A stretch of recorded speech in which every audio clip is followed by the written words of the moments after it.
Hi, പുതിയൊരു വീഡിയോയിലോട്ട് സ്വാഗതം. ഇന്ന് വന്നിരിക്കുന്നത് അന്യൻ ഇറങ്ങിയിട്ട് 20 വർഷമായിട്ടുണ്ട്.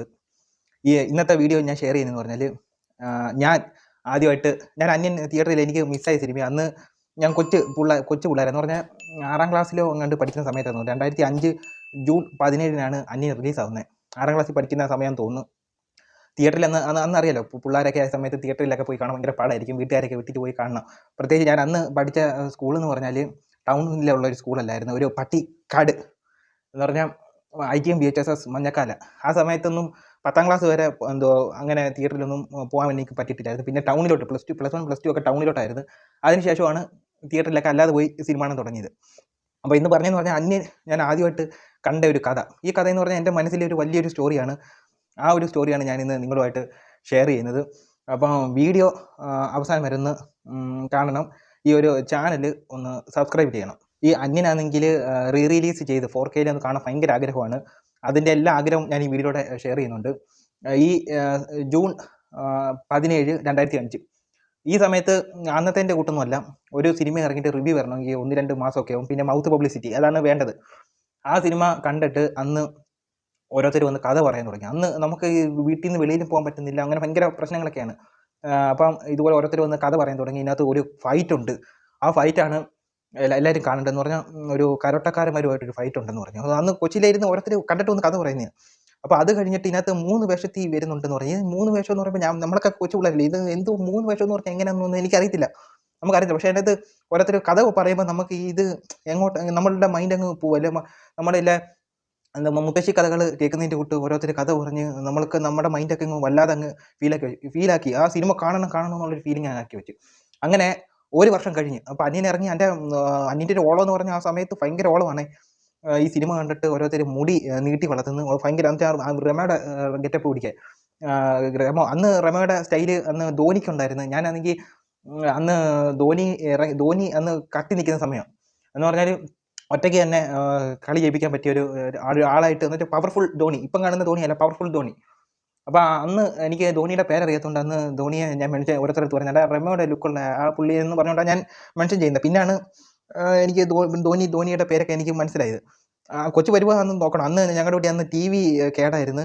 അപ്പോൾ ഒരു സിനിമയൊക്കെ കാണണമെങ്കിൽ വേറെ വീട്ടിലൊക്കെ പോകണം. അങ്ങനെയൊക്കെ ആയിരുന്നു ആ ഒരു സമയം. അതുകൊണ്ടാണ് എനിക്ക് ക്രിക്കറ്റ് കളിയൊക്കെ അന്ന് മിസ്സായത്, കുറേ മിസ്സായിട്ടുണ്ട്. അപ്പോൾ അങ്ങനെ ഈ അന്യൻ കാണാൻ ഞാനും എൻ്റെ ഒരു ഫ്രണ്ടും കൂടി, ഇപ്പോൾ അവരൊക്കെ വലുതായി, അതോ ഞാൻ പേരൊന്നും എടുത്ത് പറയുന്നില്ല, എൻ്റെ ഒരു ഫ്രണ്ടും കൂടി വേറെ ദൂരെയുള്ള ഒരു വീട്ടിൽ പോയി അവിടെ CD ഉണ്ടെന്ന് അറിഞ്ഞ് CD എടുത്തുകൊണ്ട് വന്നത്. അപ്പം ഈ സിനിമ കാണാനാണെങ്കിൽ ഇഷ്ടംപോലെ പേരുണ്ട്. ഞങ്ങളുടെ ഏരിയയിൽ കുറേ അധികം പേര് അന്യൻ കാണാൻ വെയിറ്റ് ചെയ്തിരിപ്പുണ്ട്. പക്ഷേ അവരൊന്നും അന്ന് തിയേറ്ററിൽ അങ്ങനെ കണ്ടിട്ട് മിസ്സായ പടങ്ങളാണ്. അന്യനും ഗജനിയൊക്കെ അടുത്തടുത്ത് ഇറങ്ങിയതാണ്. അപ്പം ഇത് മിസ്സായ ഒത്തിരി പേരുണ്ട്. അപ്പം ഇവർക്ക് വേണ്ടി ഞാനും എൻ്റെ ഒരു ഫ്രണ്ടും കൂടി, ഞാൻ പറഞ്ഞല്ലോ ദൂരെയുള്ള ഒരു അടുത്ത്, അത് സൈക്കിൾ ഒന്നുമില്ല, നടന്ന് പോയി CD, അത് വ്യാജ CD ആണേ. അന്നൊക്കെ വ്യാജ CD ഇറങ്ങും. അപ്പോൾ ഒരു വർഷം ഇറങ്ങിയിട്ടും ഇതിൻ്റെ ഒറിജിനൽ ഇറങ്ങിയിട്ടില്ല. അപ്പോൾ അങ്ങനെ ആ വീട്ടിൽ നിന്ന് പോയി ഒത്തിരി ദൂരം നടന്നു പോയി ഞങ്ങൾ CD മേടിച്ചുകൊണ്ട് വന്നു. എന്നിട്ട് ഇവരെ എല്ലാവരെയും വിളിച്ചു. അന്ന് VCD ആണ്, DVD അല്ല, VCD ആണ്. DVD അത് കഴിഞ്ഞിട്ട് 1-2 വർഷം കഴിഞ്ഞിട്ട് DVD വന്നത്. അപ്പം VCD ഉള്ളത് അന്ന് 2 വീട്ടിലേ ഉള്ളായിരുന്നു ഈ ഏരിയയിൽ. 2-3 വീട്ടിലെങ്ങാണ്ട് ഉണ്ടായിരുന്നു. അതിൽ ഒരു വീട്ടിൽ ഞങ്ങളെല്ലാം ഒരു അണ്ണനുണ്ട്. ഞങ്ങൾ കൊച്ചു പിള്ളേരാ. പുള്ളി ഇച്ചിരി അന്ന് ഞങ്ങൾ 6ാം ക്ലാസ്സിലാണെങ്കിൽ പുള്ളി അന്ന് +1 റേഞ്ചിലാണ്, +2 പഠിക്കുന്ന സമയം. അപ്പോൾ അന്ന് ഞങ്ങൾ അണ്ണൻ്റെ അടുത്താണ് എല്ലാവരോടും പോയി പറയുന്നത്. അപ്പോൾ ആ അണ്ണൻ എല്ലാവരെയും വിളിച്ചുകൊണ്ട് വന്നിട്ട് ഇവിടെ ഇരുത്തി ഇടുക. ഞങ്ങൾ കാണുന്നത് എന്തുവാ, അന്യനെ കാണാൻ ഞങ്ങൾ CD ഇത്ര കഷ്ടപ്പെട്ട് വേറെ ദൂരെയുള്ള അടുത്തുനിന്ന് മേടിച്ചിട്ട് വന്നതാണ്. അപ്പോൾ അന്യനെ കാണാൻ വേണ്ടി ഞങ്ങളുടെ ഇന്ന് കാണുക. അങ്ങനെ കണ്ട് തിയേറ്ററിൽ പ്രിന്റിൽ കണ്ട് കണ്ണ് തെളിയതാണ് ആ സമയത്ത്. എന്ന് വെച്ചാൽ തിയേറ്ററിൽ പ്രിന്റിൽ TV-ക്കകത്ത് കണ്ട്. അപ്പോൾ തുടക്കത്തിലെ വിക്രത്തിനെ കാണിക്കുന്നുണ്ട്, അമ്പിയെ കാണിക്കുന്നത്.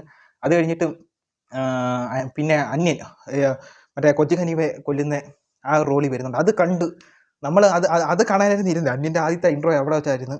അപ്പോൾ അത് കഴിഞ്ഞിട്ട് പിന്നെ റെമോ വരുന്നുണ്ട്.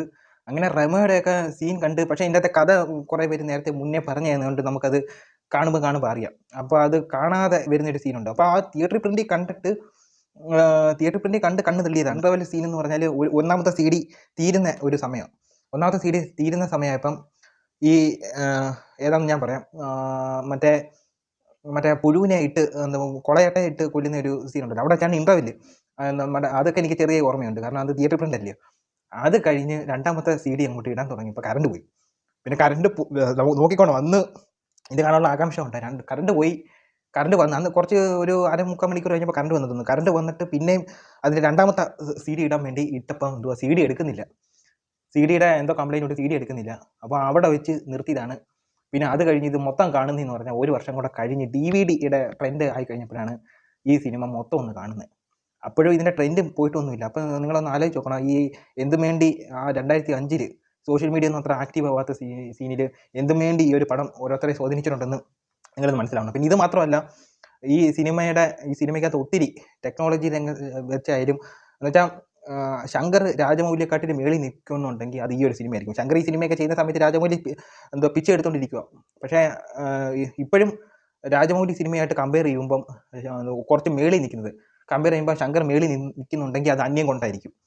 അത്രയ്ക്കും വലിയൊരു സിനിമയായിരുന്നു അന്യൻ. ഇപ്പോഴും കാണുമ്പോൾ, ഇപ്പോഴും ഞാനാണെങ്കിൽ യൂട്യൂബിൽ അന്യൻ്റെയൊക്കെ ക്ലിപ്പ് ചെറുതായിട്ട് വരുവാണെങ്കിൽ നമുക്ക് ആ സിനിമ ഫുള്ള് കാണാതെ നിർത്താൻ പറ്റത്തില്ല. അത്രയ്ക്കും ഒരു ഒരു ഒരു എന്തോ പ്രത്യേകത അന്യനുണ്ട്. എനിക്കങ്ങനെയാണ്, എനിക്ക് പേഴ്സണലി അങ്ങനെയാണ്. പിന്നെ ഈ സിനിമയുടെ കുറേ ഷൂട്ടിങ്ങിൽ കുറേ പൈസ മുടക്കിയത്, അന്ന് എത്ര 40-35 കോടിക്ക് അങ്ങോട്ട് ഇറക്കിയ സിനിമയായി അന്യൻ എന്ന് പറയുന്നത്. അന്നൊന്നും ഒരു മലയാള സിനിമ എന്ന് പറഞ്ഞാൽ 1 കോടി 1-2 കോടിക്ക് മേളിൽ ബിഗ് സ്റ്റാറിൻ്റെ എന്ന് വെച്ചാൽ ലാലേട്ടനെ പോലെയൊക്കെയുള്ള സ്റ്റാറിൻ്റെ പടങ്ങൾ കളിക്കുന്ന ബഡ്ജറ്റുള്ള സമയത്ത് ഇത് 35-40 കോടിക്ക് അന്ന് ശങ്കർ എടുത്ത സിനിമയാണ്. അത് അതിൻ്റെ അകത്ത് അറിയാനുണ്ട്, ഒന്ന് കണ്ണ് തള്ളിയ വിസ്മയം. പിന്നെ അത് കഴിഞ്ഞിട്ടാണ് ഇതിനകത്ത് കുറേ ഇത് റിവീലായത്. എന്തോ ഷൂട്ടിംഗ് ലൊക്കേഷനൊക്കെ കുറച്ച് റിവീലായിട്ടുണ്ടായിരുന്നു. ഇത് ഷൂട്ട് ചെയ്തത് ഇതിനകത്ത് എന്താ അണ്ടക്കാക്ക കൊണ്ടക്കാരി എന്ന് പറഞ്ഞ ആ സോങ് ഷൂട്ട് ചെയ്തത് തെങ്കാശി വെച്ചാൽ.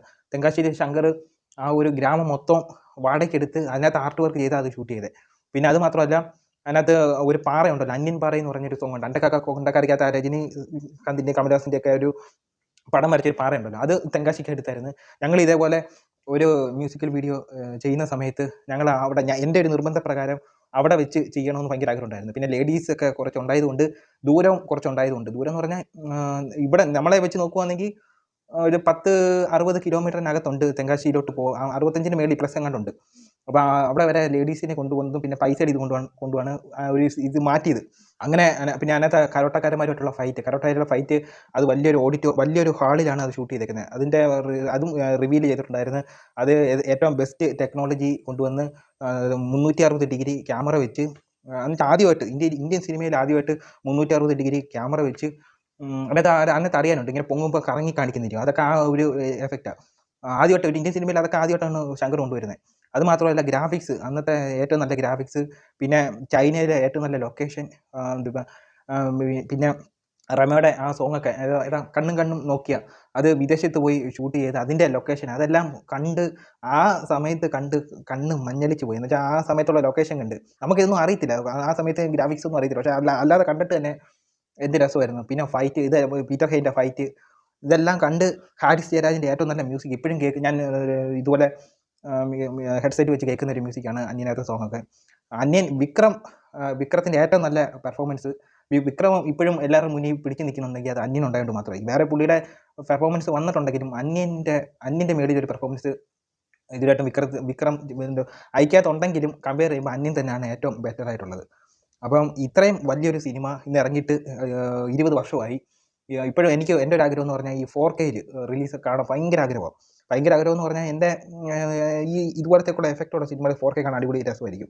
അത് മാത്രമല്ല, അന്ന് മിസ്സായ എന്ന് വെച്ചാൽ എൻ്റെ കൊച്ചുനാളിൽ ആ സമയത്ത് മിസ്സായ ഒരു സിനിമയും കൂടിയാണ്. അത് കാണാൻ ഭയങ്കരമായിട്ട് കാത്തിരിക്കുന്ന സിനിമയെങ്കിൽ ഒന്നാണ്. പിന്നെ രാവണപ്രഭു ഒക്കെ ഉണ്ട്. പിന്നെ വേറൊരു ഇതുണ്ട്, ഈ ഒരു റീമേക്ക്, അന്യൻ്റെ റീമേക്ക് വേറെ ആര് ചെയ്യാൻ പറ്റുമെന്ന്. അന്യൻ്റെ റീമേക്ക് ചെയ്യണമെങ്കിൽ അത് വിക്രത്തിനെ കൊണ്ട് മാത്രമേ അന്യൻ പറ്റത്തുള്ളൂ, വേറെ ആർക്കും അത് പറ്റത്തില്ല. കാരണം അതിനകത്ത് പുള്ളി കൊടുത്തേക്കുന്ന ഡെഡിക്കേഷൻ എന്ന് പറഞ്ഞാൽ 2 വർഷത്തോളം പുള്ളി എടുത്താണ് മുടി വളർത്തി. അതിനകത്ത് ആ മുടി വളർത്തിയേക്കുന്ന വേറെ ഒരു ആക്ടർമാരും ഇത്രയും ഇതെടുക്കത്തില്ല. വിഗ് ഉണ്ടെങ്കിൽ ഇപ്പം വിജയ് ആണെങ്കിൽ ഇപ്പം നാളെ വേണമെങ്കിൽ ആ റോള് വേണമെങ്കിൽ ചെയ്യും. കാരണം എന്ന് പറഞ്ഞാൽ ഇപ്പം മുടി വെച്ച് വേണമെങ്കിൽ പുള്ളി ചെയ്തോളൂ. പക്ഷേ അതല്ല, വിക്രം അതിൻ്റെ ആ ഡെഡിക്കേഷൻ പുള്ളി ആ റോളിനോട് കാണിക്കുന്ന. പിന്നെ വിക്രം വേറെ ഇൻ്റർവ്യൂവിനകത്തും പറഞ്ഞിട്ടുണ്ട്, വിക്രത്തിനെ ആ റെമോ എന്ന് പറയുന്ന ഒരു ക്യാരക്ടർ വിട്ടുപോകാൻ കുറേ സമയം ഉണ്ടെന്ന് പറഞ്ഞിട്ടുണ്ട്. പിന്നെ വിക്രം അതിനകത്ത് ആ സിനിമയ്ക്കകത്ത് തന്നെ ഉണ്ട്, അമ്പിയുടെ വേഷത്തിൽ ഇരുന്നിട്ട് വിക്രമായിട്ട് റെമോയായിട്ട് സൗണ്ട് മോഡുലേഷൻ ചെയ്യാൻ ഭയങ്കര പാടായിരുന്നു. അങ്ങനെയൊക്കെയുള്ള കാര്യങ്ങൾ പറഞ്ഞിട്ടുണ്ട്. അത്രയും ഡെഡിക്കേഷൻ പുള്ളി ചെയ്ത് ഇറക്കണമെങ്കിൽ അത് വിക്രത്തിനെ കൊണ്ടേ പറ്റത്തുള്ളൂ. വേറെ ഒരു ആക്ടർ ഇന്ത്യൻ സിനിമയിൽ അന്യം ചെയ്യാനില്ല. അതാണ് സത്യം. ഇപ്പം 4K കാണാൻ ഭയങ്കര ആഗ്രഹമായിട്ടിരിക്കുകയാണ്. ഇപ്പോൾ 20 വർഷമായി. അപ്പോൾ ഇത്രയേ ഉള്ളൂ. ഈ ഒരു കഥ നിങ്ങളോടൊന്ന് ഈ ഒരു 20 വർഷം ആയതുകൊണ്ടൊന്ന് കഥ ഷെയർ ചെയ്യണമെന്നുണ്ടായിരുന്നു. അപ്പോൾ ഇത്രയേ ഉള്ളൂ. അടുത്തൊരു വീഡിയോ ആയിട്ട് വരുന്നത്. ബൈ.